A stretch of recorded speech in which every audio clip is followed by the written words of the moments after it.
Hello again and welcome to part 3 of our lecture series on vascular ring anatomy. In this video, we will be reviewing both the right arch with mirror image branching and the right arch with an aberrant left subclavian artery. This particular comparison demonstrates an example of how differences in the regression of the embryonic aortic arches can lead to the presence or absence of a complete vascular ring. So let's start with the right arch with mirror image branching. In reviewing the embryonic model, you can see that the ascending aorta, the right arch, and the descending aorta are marked in red. The carotid arteries are orange, and the subclavian arteries are pink.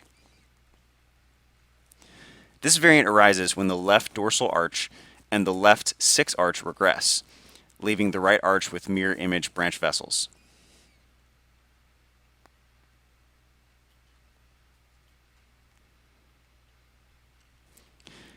Here you can see the left-sided innominate artery. Rotating to view this from a posterior view, there are no structures to complete the vascular ring around the trachea or the esophagus.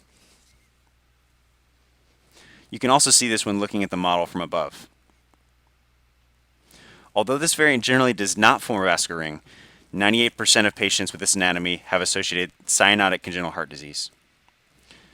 Next, let's review the patient data set.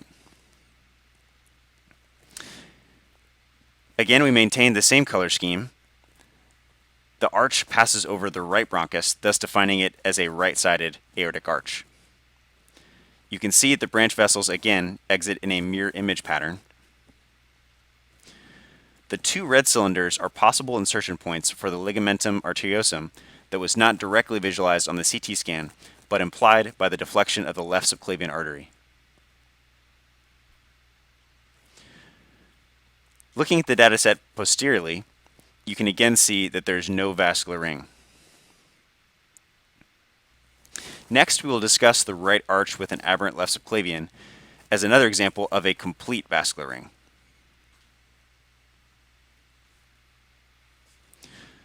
This lesion originates from the persistence of the right 4th aortic arch and the left 6th aortic arch. The segment between the left carotid and the left subclavian artery regresses along with the right ductus.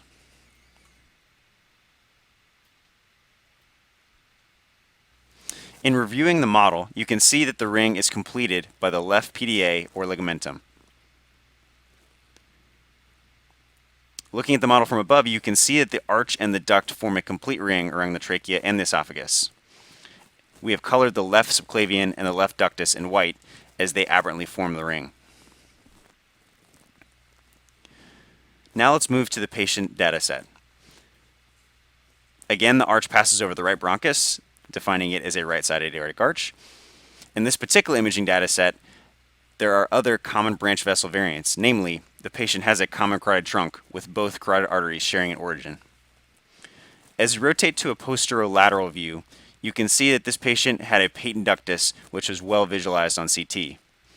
The dataset demonstrates the formation of a complete ring with compression of both the trachea and the esophagus, leading to proximal dilation of the esophagus. You can also see the ring compression from a superior view.